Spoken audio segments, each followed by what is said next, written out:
너무 놀랐죠. 모든 프로그램에서 하차했습니다. 처음에는 되게 화가 되게 많았어요. 왜 나한테 이런 일이 생길까? 그 일이 없었더라면 저는 아마 죽었을 거예요.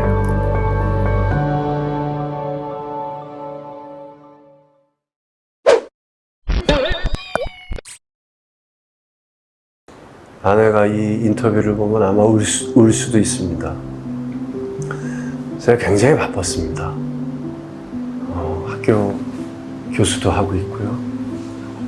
프로그램도 하고 있고, 영화 제작도 하고 있고, 뭐 배우 생활도 하고 있고, 하는 일이 참 많죠. 쉬는 날이 없어요. 막 지방도 일주일에 한 번씩, 갔다 오는 길에 교통사고를 꼭 봅니다. 매일 일주일에 새벽에 왔다 갔다 하니까요. 오늘 하루도 하나님 지켜주세요. 항상 너무 불안하면 이동이 너무 많으니까. 제가 오지에서 할머니 고쳐주는 프로그램을 하고 있었어요. 핸드폰이 열리질 않아요. 근데 막 차가 오더니 난리가 난 거예요. 스태프들이. 제가 이상한 기사가 뜬 거예요.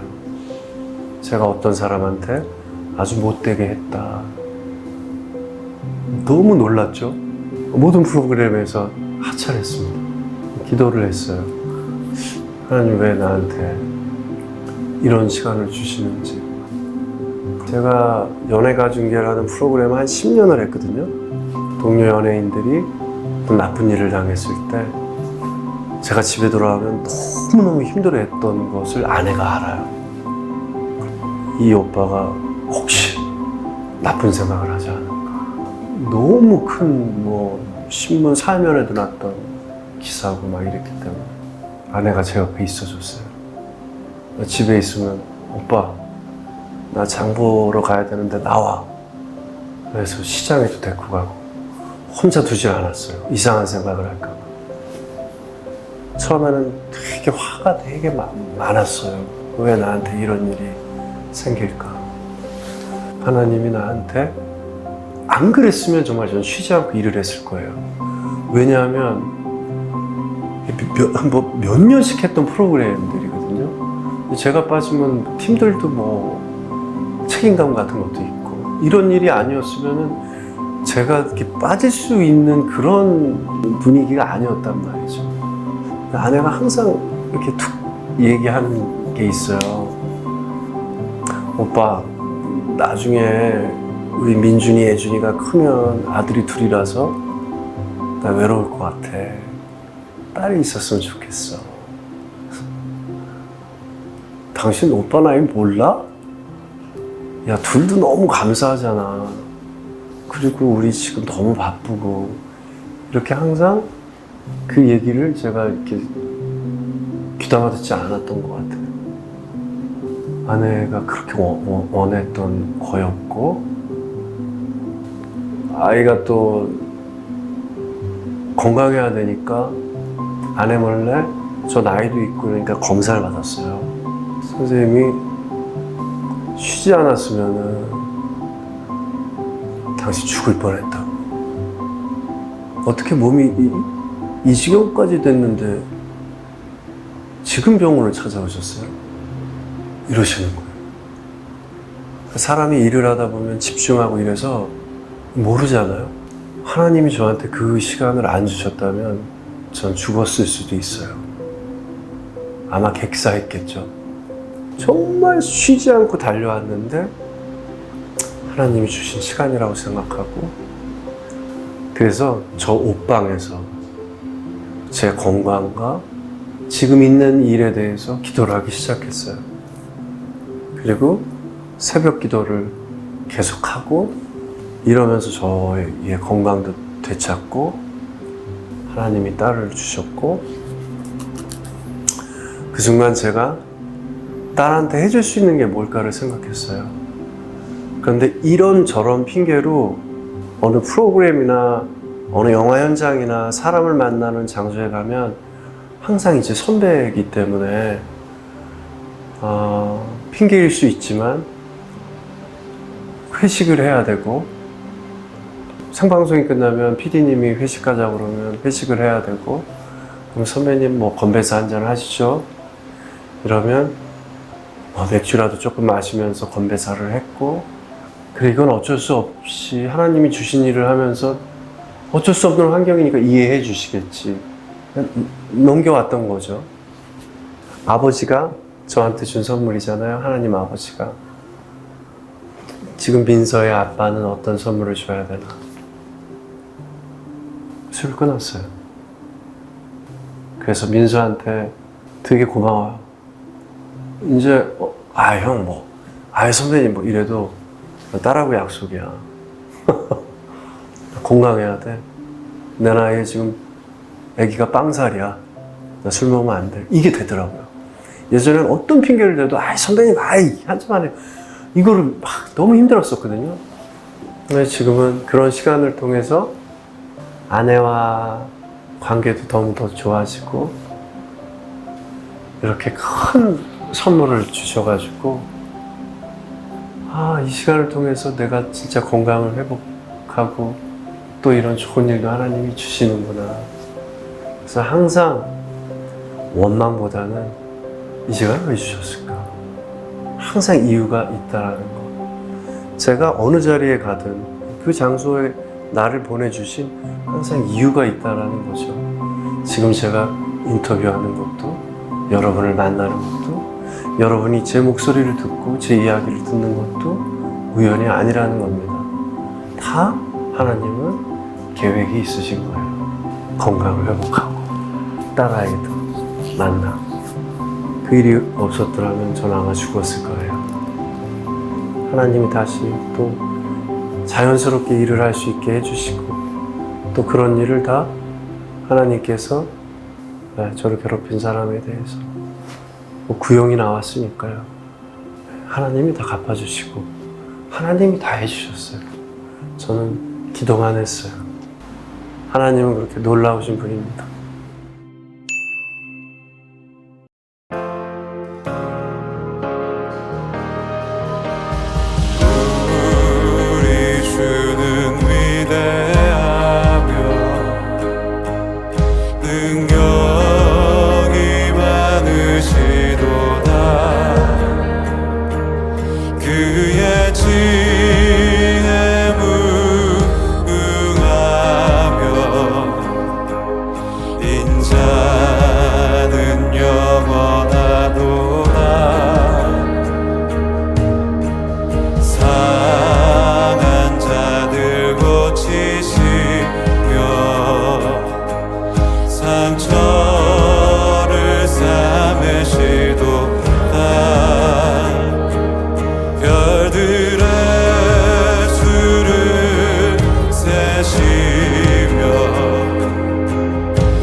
땅을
비준비하시니 그가 구름으로 하늘을 덮으시며 땅을 위하여 비준비하시니 함께 예루살렘아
하나님이 야곱에게 이르시되 일어나 베델로 올라가서 거기 거주하며 내가 내 형 에서의 낯을 피하여 도망하던 때에 내게 나타났던 하나님께 거기서 제단을 쌓으라.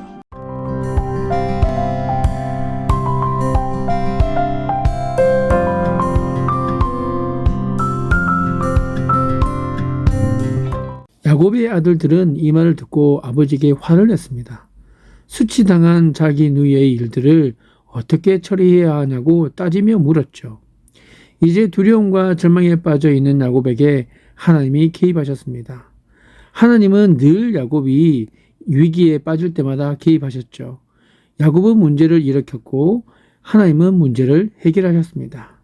그렇습니다. 인간은 문제를 늘 만들고 하나님은 문제를 늘 해결하시죠. 하나님은 불안하고 초조하고 두려움에 사로잡혀 있는 야곱에게 나타나 말씀하셨습니다. 이때의 하나님의 말씀을 보십시오. 하나님은 결코 야곱을 야단치시지 않았다라는 사실을 발견할 수 있습니다. 성경 어떤 부분에서는 하나님이 그토록 많이 야단치시지만 어떤 경우에는 야단 맞을 만한 충분한 잘못을 저질렀는데도 그렇게 하시지 않는 모습을 봅니다. 우리가 하나님께 야단맞지 않게 되기를 간절히 바랍니다. 하나님께 야단맞는 것은 두려운 일이죠. 야곱의 경우는 그가 너무나 엉터리여서 그래서 그런지 하나님이 그를 야단치시지 않고 사랑하시기만 했습니다. 야곱에게 나타나신 하나님은 네가 형 에서에게 쫓겨나서 들에서 방황하며 돌베개를 베고 잘 때 네가 내게 나타나지 아니하였느냐. 너에게 소망이 없던 젊은 시절에 나타나서 약속하지 않았느냐. 그것을 기억하라 라고 말씀하셨죠. 왜 이 순간에 하나님이 야곱에게 나타나셨을까요? 야곱은 잘한 것이 하나도 없었습니다. 선한 면도 없었고 하나님을 믿는 모습이 우리와 참으로 비슷했습니다. 간신히 믿을 뿐이었죠. 급한 상황에 처하면 하나님을 믿는 모습을 보였습니다. 그런데도 왜 하나님은 야곱을 무조건 사랑하셨을까요? 굳이 하나님이 야곱을 사랑하신 이유를 찾아본다면 이렇게 말할 수 있겠습니다. 이유 없다. 이유 없다. 사랑하라면 가슴앓이를 하죠. 상대방이 예쁘고 잘나서만이 아닙니다. 못되고 못난 자식이라도 부모는 그 자식 때문에 가슴앓이를 하죠. 하나님도 그러십니다. 그분은 우리를 사랑하시기로 결정하셨습니다. 우리에게 그만한 가치가 있고 의미가 있어서가 아니죠. 그분은 그냥 우리에게 속아주기로 결정하셨고 우리를 사랑하시기로 마음먹으셨습니다. 그 사랑은 사랑을 해도 너무할 정도입니다. 자신의 아들 독생자 예수 그리스도를 죽기까지 내어주신 사랑인 것이죠. 나 하나 없다고 한들 하나님께는 아무런 변화도 없을 것입니다. 하나님께 나라는 존재는 별로 중요하지 않을 듯합니다. 그러나 하나님은 그러한 나를 천하보다 귀하게 여기십니다. 조건 없는 사랑, 끝없는 사랑, 영원한 사랑, 바로 그 하나님의 사랑 때문에 우리는 다시 살아나는 것이죠. 우리는 누군가에게 무엇을 줄 때면 야단을 치고 할 말을 전부 한 후에 겨우 줍니다. 그러나 하나님은 야곱에게 나타나셔서 거두절미하고 그냥 주셨죠. 묻지도 않으셨습니다. 이것이 바로 사랑입니다. 조건 있는 사랑은 상처를 주고 조건 없는 사랑은 치유를 주죠. 자녀들에게도 조건 없는 사랑을 베푸시기 바랍니다. 아내와 남편에게 조건을 걸지 마세요. 그러면 치유가 일어납니다.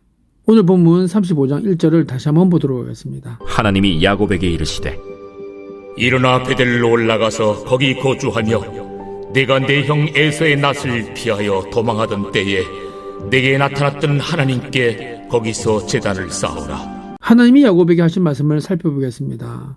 첫 번째 말씀은 일어나라입니다. 두 번째 말씀은 베들로 올라가라입니다. 세 번째는 거기 거하라입니다. 축복의 동사 세 가지가 여기 쓰여졌는데 일어나라, 올라가라, 거하라입니다. 창세기 28장을 보면 야곱은 형 에서를 피해 들에서 방황할 때 인생에서 가장 어두운 순간을 맞이했죠. 절망 그 자체의 상황이었습니다. 그런 상황에서 그는 꿈에 사닥다리를 보고 천사를 보고 하나님을 만났죠. 야곱은 그곳에서 처음으로 하나님을 만났습니다. 우리 모두에게는 내가 믿는 하나님이 있고 내가 만난 하나님이 있습니다. 우리는 다 하나님을 믿을 것입니다. 그러나 누군가가 하나님을 만났습니까? 라고 묻는다면 대답이 달라지겠죠. 하나님을 만나셨습니까? 하나님의 음성을 들으셨습니까? 야곱은 그동안 할아버지 아브라함과 아버지 이삭을 통해서 하나님을 믿었습니다. 그러나 야곱은 인생의 가장 어두운 순간에 하나님을 처음 만났던 것이죠. 하나님은 야곱과의 첫 만남에서 이렇게 말씀하셨습니다. 또 본즉 여호와께서 그 위에 서서 이르시되 나는 여호와니 너의 조부 아브라함의 하나님이요 이삭의 하나님이라. 네가 누워있는 땅을 내가 너와 네 자손에게 주리니 네 자손이 땅에 티끌같이 되어 네가 서쪽과 동쪽과 북쪽과 남쪽으로 퍼져나갈지며 땅의 모든 족속이 너와 네 자손으로 말미암아 복을 받으리라. 내가 너와 함께 있어 내가 어디로 가든지 너를 지키며 너를 이끌어 이 땅으로 돌아오게 할지라. 내가 네게 허락한 것을 다 이루기까지 너를 떠나지 아니하리. 야곱은 할아버지 아브라함의 하나님, 아버지 이삭의 하나님이라는 말씀을 들었을 때 안도했고 좋아했을 것입니다. 그런데 바로 그 하나님이 자신이 누운 땅을 자신과 자신의 자녀와 후손에게 주고 번창하게 할 것이며 그들로 인해서 세상 만민이 복을 얻게 할 것이라고 말씀하셨죠. 게다가 자신을 떠나지 않고 약속한 모든 것을 이루기까지 보호하고 지켜줄 것이라는 말씀까지 하셨습니다. 빈털터리에다 갈 곳 없는 자신에게 하나님이 이런 말씀을 해 주셨을 때 야곱은 엄청난 충격을 받았을 것입니다. 그 감동을 가지고 자리에서 일어난 야곱은 돌베개를 세우고 기름을 붓고 하나님께 서원을 했습니다. 내가 평안히 아버지 집으로 돌아가게 하시오면 여호와께서 나의 하나님이 되실 것이요 내가 기둥으로 세운 이 돌이 하나님의 집이 될 것이요 하나님께서 내게 주신 모든 것에서 10분의 1을 내가 반드시 하나님께 드리겠나이다. 야곱은 하나님께 세 가지 약속을 했는데요. 첫 번째는 하나님이 평생 나의 하나님이 되실 것입니다. 그리고 두 번째는 이곳을 하나님의 집으로 삼겠습니다. 세 번째는 현재는 빈손이지만 앞으로 하나님이 주시는 모든 것에서 10분의 1을 11조로 드리겠습니다. 라고 약속했습니다. 여기서 11조의 비밀이 나오죠. 자신이 벌었다라고 생각하면 11조를 드리지 못합니다. 그러나 하나님이 주셨다라고 생각하면 11조를 드릴 수 있는 것이죠. 이것이 베델의 서원이요 약속인 것입니다. 사랑하는 성도 여러분, 하나님의 약속을 붙잡으십시오. 하나님은 분명히 우리가 예수님을 믿었을 때 약속을 주셨습니다. 만약 지금 자신이 비참하다면 하나님의 약속을 기억하십시오. 하나님의 약속을 잊지 않고 믿지 않으면 현실의 비참함을 체험하게 됩니다. 미래가 없는 사람, 하나님의 약속을 잃어버린 사람은 인간적인 불행 속에서 살 수밖에 없는 것이에요. 오직 욕망 덩어리인 자기 자신밖에 없는 것입니다. 야곱은 약속의 땅에 들어왔는데 하나님을 기억하지 않았죠. 그리고는 현실 속에서 부딪힌 갈등과 고민, 두려움에 빠져서 절망했습니다. 그래서 하나님은 야곱에게 일어나라고 말씀하셨죠. 일어나라 라는 말은 지금 겪고 있는 현실적인 어려움에 빠져 있지 말고 벗어나라 라는 것이죠. 현실의 어려움에 빠져 있으면 하나님을 보지 못하고 오직 절망할 뿐입니다. 지금 겪고 있는 모든 고민과 절망에서 벗어나 떠나시길 바랍니다. 하나님의 두 번째 말씀, 베델로 올라가라 라는 말의 뜻은 베델을 기억하라 라는 의미이죠. 그것은 약속의 하나님, 복을 주시는 하나님을 붙잡으라 라는 것입니다. 세 번째 말씀은 더 중요합니다. 베델로 올라가면 다시 내려오지 말라고 하셨습니다. 우리 고민은 모든 고통을 버리고 나서 그것을 다시 주워 드는 데 있습니다. 교회에 올 때는 모든 고통을 버리고 왔다가 나갈 때는 다시 가져가는 것이죠. 우리 모두 땅의 사람이 아니라 하늘의 사람이 되기를 주님의 이름으로 축복드립니다. 우리는 비록 땅에 살지만 믿음과 희망을 붙들고 하나님이 주신 비전과 부엌을 붙들고 전진해야 할 줄로 믿습니다. 그래서 하늘에서 살아야 하는 것이죠. 과거와 현실의 적들을 무시하십시오. 우리가 싸워야 할 대상은 그들이 아닙니다. 우리가 가야 할 곳은 바로 저 높은 곳입니다. 그리고 하나님은 또 다른 말을 덧붙이셨는데요. 네가 네 형 에서의 낯을 피하여 도망하던 때에 내게 나타났던 하나님께 거기서 제단을 쌓아라. 즉 예배하라는 의미이죠. 감사의 절정은 예배입니다. 예배 드릴 때 귀신이 떠나가고 하나님의 큰 은혜, 복이 임할 줄로 믿습니다. 로마서 22장 1절에서 사도 바울은 이렇게 말했습니다. 그러므로 형제들아, 내가 하나님의 모든 자비하심으로 너희를 권하노니 너희 몸을 하나님이 기뻐하시는 거룩한 산 제물로 드리라. 이는 너희가 드릴 영적 예배니라. 사랑하는 성도 여러분, 우리 삶이 예배가 되기를 바랍니다. 예배 드리는 자를 막을 자가 없습니다. 우리가 쉬지 않고 기도하고 찬양할 수 있게 되기를 바랍니다. 하나님을 높이십시오. 예배를 드리십시오. 이 모든 것이 하나님의 은혜입니다. 영광을 받으시옵소서라고 고백하십시오. 예배를 드리면 얼굴 표정이 달라지고 삶이 변합니다. 거듭난 새로운 피조물의 삶이 시작되는 것입니다. 사랑하는 성도 여러분, 이런 하나님의 은혜가 오늘 한 날, 아니 여러분의 삶의 모든 전반적인 삶의 여정 가운데에 아름다운 열매로 나타날 수 있게 되기를 예수님의 이름으로 축복드립니다. 기도하겠습니다. 우리의 경배와 찬양을 받기에 합당하신 하나님, 온 세상을 주관하시는 하나님의 이름을 찬양합니다. 하나님을 높이고 하나님의 이름을 부르며 하나님을 노래하는 일이 주일 예배당 안에서만 이루어지는 것이 아니라 우리 일상이라고 하는 시간과 공간 속에서도 이루어질 수 있도록 인도하여 주시옵소서. 우리의 일터에서 가정과 여러 삶의 터전에서 하나님을 만나고 하나님이 우리를 거룩한 삶의 터전으로 보내신 뜻을 성찰하면서 살 수 있도록 우리를 이끌어 주시옵소서. 하나님, 우리 일상적인 예배가 그저 우리 삶의 장소에서 또 다른 종교적 행위를 채워넣는 일이 아니라 일하고 사람들과 관계하며 아이를 돌보고 세상의 문제를 다루는 그 자체로 하나님께 온전히 드려지는 예배가 될 수 있도록 인도하여 주시옵소서. 특별히 우리 예배가 하나님께서 원하시는 참 예배가 될 수 있게 하여 주시옵소서. 가난과 질병으로 고통받는 이들을 돌아봐 주시고 억울하게 억압받는 이들을 위해 정의를 구하며 사랑하는 이들을 먼저 보낸 사람들의 그 마음과 그 아픔과 상처들을 하나님 위로하여 주시고 모든 예배의 절차 가운데 하나님께서 함께하여 주시고 불의와 악이 득세하는 일에 하나님의 공의를 구하는 예배를 드릴 수 있도록 우리 자신과 교회를 온전하게 하여 주시옵소서. 하나님, 오늘은 특별히 수요 예배가 있습니다. 하나님께서 함께하여 주시되 하나님께서 함께 하시는 강력한 임재와 하나님의 능력을 경험하며 하나님의 선하신 목적을 발견하며 그 앞에 아름다운 헌신과 결단이 있는 사랑이 있는 예배로 주님께 인도하여 주시옵소서. 모든 것을 주 앞에 맡겨드리며 이 모든 말씀 우리 주 예수 그리스도의 이름으로 기도드리옵나이다. 아멘.